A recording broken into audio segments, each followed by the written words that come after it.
So guys, this is the final presentation.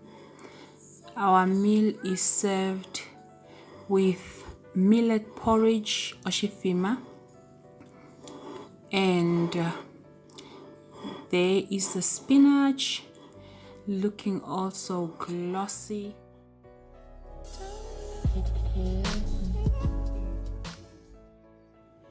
Hello everyone, and welcome back to another episode of Sizzles Diaries. If you want to see how I cook this delicious vegetable soup, which is made from Ombidi, come with me on this vegetable soup cooking marathon. So most people complain that Ombidi has so many stones, I cannot even chew, for those ones who like chewing on their Ombidi.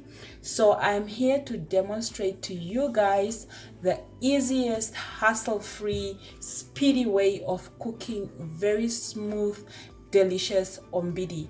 So we are going to start off here with our Ombidi, which was soaked for around about 2 hours. So the purpose of soaking it is to make sure that the stones go at the bottom and the Ombidi will be nice and rehydrated. Ombidi is usually a dry vegetable which is sun-dried, so we need to soak it to rehydrate it. So this one has been soaking for around 2 hours, and what I'm gonna do right now is just to drain it. Ombidi is plucked directly from the ground, and no matter how much you try to wash it, you can never really get rid of all the sand particles. So you'll find that sometimes Ombidi has little stones in it. So you want to really use a nice strainer. Here I'm having an example of two types of strainers. This one with a little bit of bigger holes, but I'm not going to use this one. It's just for demonstration, but you want to use a strainer or a colander with the similar type of holes. The next one is this fine sift. As you can see, it has very little holes in it. So this one is the one that you use in the second stage after you've strained it with the colander. So we're going to continue now. So guys, this is what you want to use, you know, a very nice colander with holes at the bottom. So we're going to go ahead and just strain out the water that we've previously used to soak. And as you can see right there, those are the sand and stone particles. It wouldn't be ideal to chew on them. It really leaves a bad taste in your mouth. So now we're just going to rinse the Ombidi. By rinsing it with the colander, it ensures that the sand particles are coming out there as you're washing it. So you really want to keep moving the colander, the Ombidi in the colander as much as possible without squeezing it. You just move it around to wash out the sand particles and give it a nice rinse. So after you've given it a nice rinse, it's time to transfer this one to the strainer with the little holes. Okay, there. And as you can still see that there might, when you feel here, there might still be a little bit of sand particles in it. So from there, you're going to strain it in the fine strainer, just to make sure that all the tiny sand particles are out. Then you're just going to run it over with water again. So you do this around 3 to 4 times. I'm not going to repeat the same process, but you're going to do it 3 to 4 times.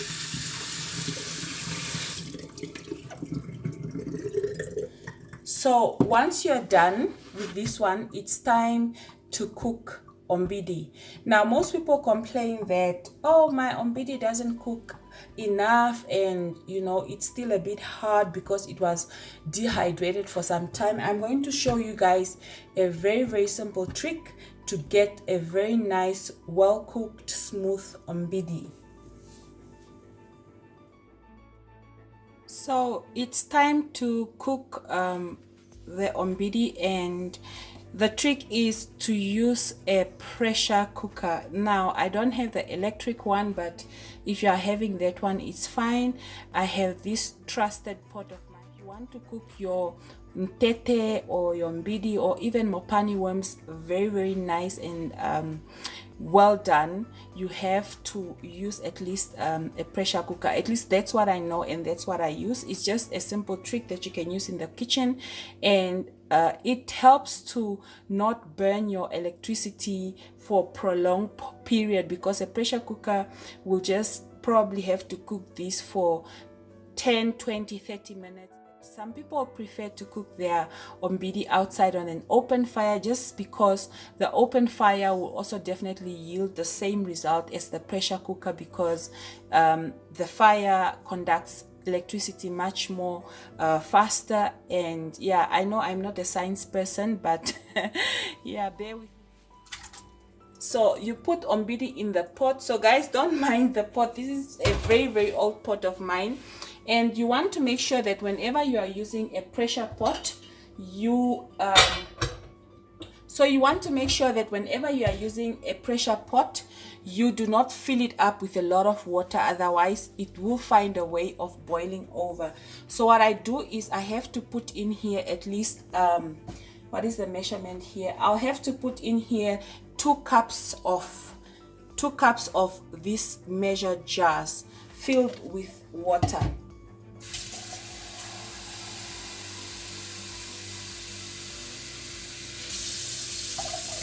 In go the first cup,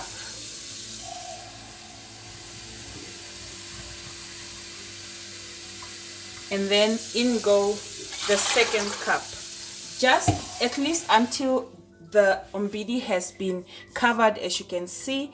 And now I'm going to close it, and this one I'm going to cook it for around 20 minutes. Once it's cooked, I'm still going to strain the water that's in there, because sometimes ombidi can be a little bit bitter and it doesn't taste nice.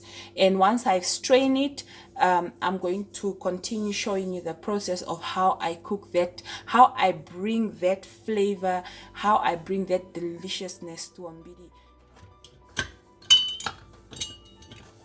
So there we go. I'm going to close this pot. Got an airtight seal on it. So guys, 20 minutes into the cooking process, and I'm satisfied that ombidi is now well cooked. So what I'm going to do right now is just take a moment of a break, and I'm going to put this pot. You see, the good thing about this pot is you can just take it off the heat and run it under cold water and allow it to pull the steam down, and you can open it and then we see.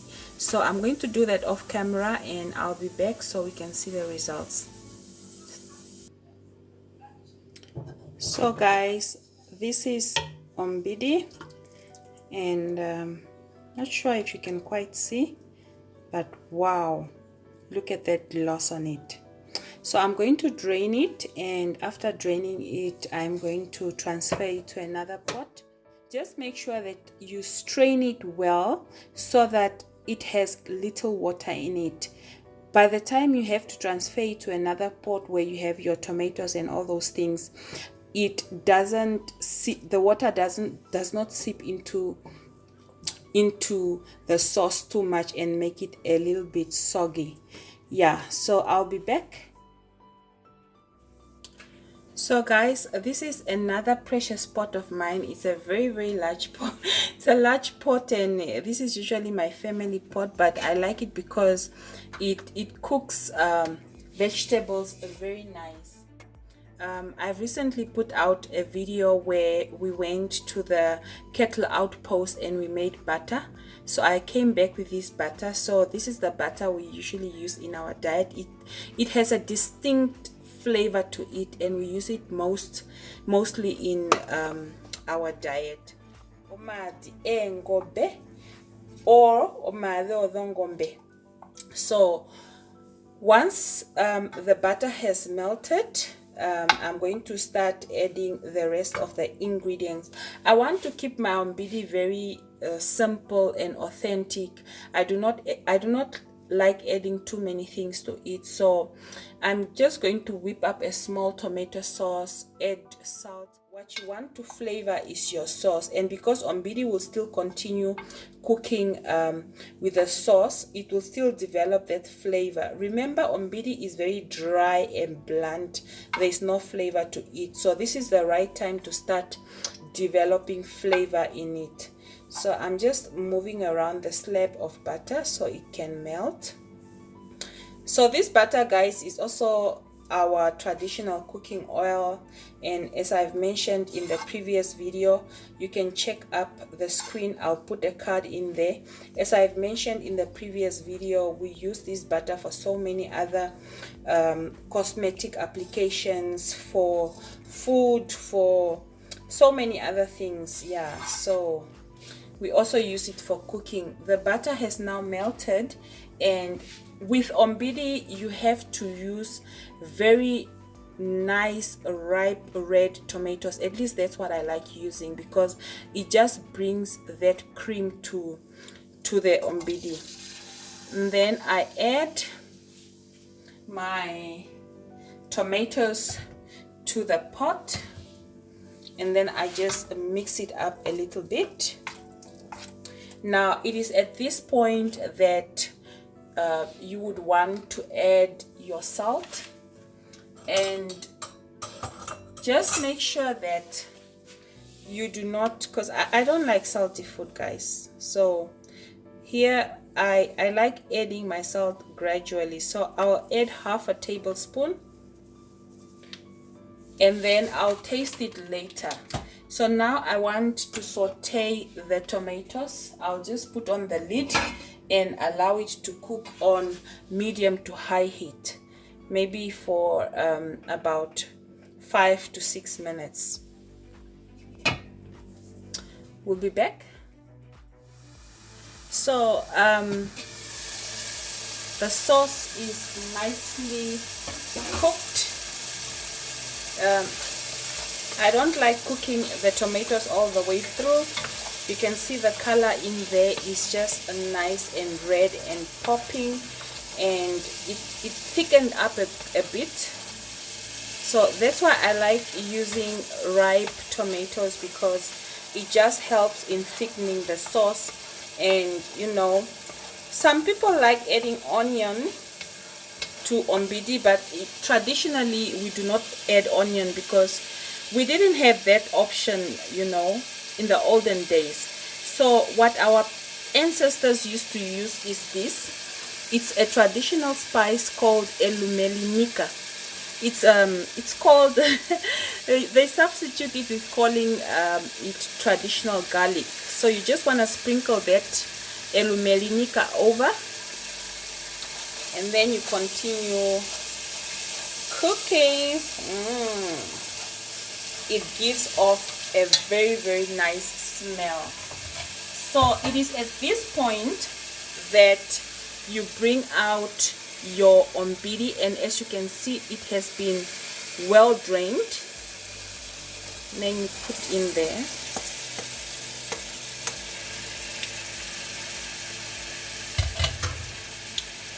And then you just mix it.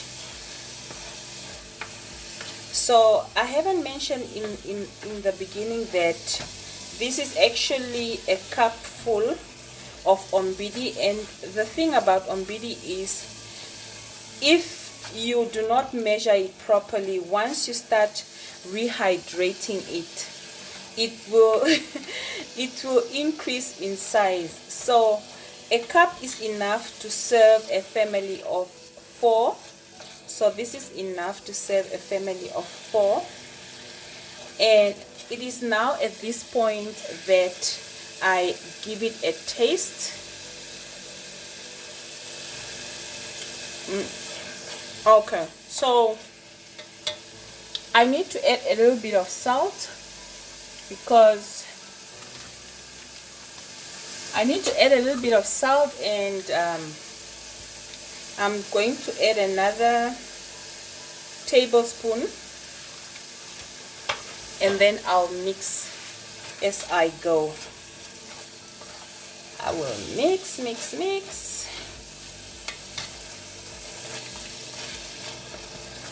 Oh, this ombidi looks so nice. So this is how they used to cook it in the olden days. They didn't have onions, they didn't have to put green peppers and all those sort of things. But if you like your ombidi with onions and green peppers and all those things, you can add them. But one thing I know that my mother told me is that in the olden days they didn't used to put onions in because they didn't have a fridge. And ombidi is a vegetable. Once you store it, and once you've cooked it with onions and you've stored it, it tends to go bad faster. But once you've cooked it plain like this, and you still leave enough for the next day, you know, it will still be okay. It will still be okay because they didn't have refrigerators that time. They just kept it in the storage hut. So yeah, so guys, let me know how you like to cook your ombidi. Do you like to saute it in this manner, you know, or do you like to eat your ombidi with a little bit of water in it? What is your option to cooking it? I might also learn something from you guys. Remember, this is just my own experience. It's not the same for everybody. So if you like your ombidi with green peppers and onions and stuff like that, let me know how you prepare it, and maybe I can also try it out and get to you guys. And yeah, let me just give it a try again. Give it a taste. Okay, flavor to it. So remember guys, ombidi is already done. We don't need to cook it. So right now we are just sauteing it and making sure that it is flavored properly.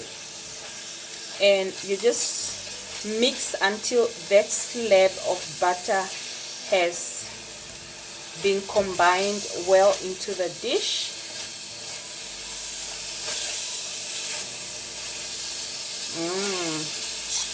I wish you guys could be here to perceive the aroma. Elumerini koleta mwike dzimbalinya. Oh, kanjiko jaitinge. Elumerini kane olatula mwike dzimbalinya. Oh, nomonango oshivere orashaturo garlic. It smells so wonderful. Okay. If you like, you can also add pilchards to this spinach. And the most common pilchards they add is this one. They prefer, we prefer adding the one with chili sauce. But if you are having kids at home, just be mindful to use the one with tomato sauce. So it's already thick and the pilchard is already cooked. So it's now at this point that you just open the tin of pilchard and put in there and just cook it for a few minutes and it's ready. But as for me, I rather not have it with pilchard. I just like it the way it is.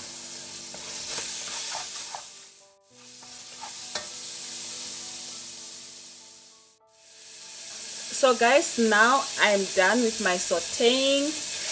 My butter has melted. My butter has melted and I am done. Going to remove this off the heat. Now ombidi can be served with oshifima. Oshifima is something we call pap in Southern Africa, and it can either be made from maize meal or sorghum or mahangu, like in my case. So I'm just going to whip up oshifima. I already have a video on how I prepare oshifima. I'm just going to put it up in a card on the screen. Be sure to check out that video. So now I'm just going to finish up this one and present it. I've already prepared my oshifima, so yeah, stay tuned. Our meal is served with millet porridge oshifima, and there is the spinach looking also glossy, topped with a chili, ghost chili, African ghost chili on top, and on the side just a little bit garnish of carrots, and that's our meal. Enjoy.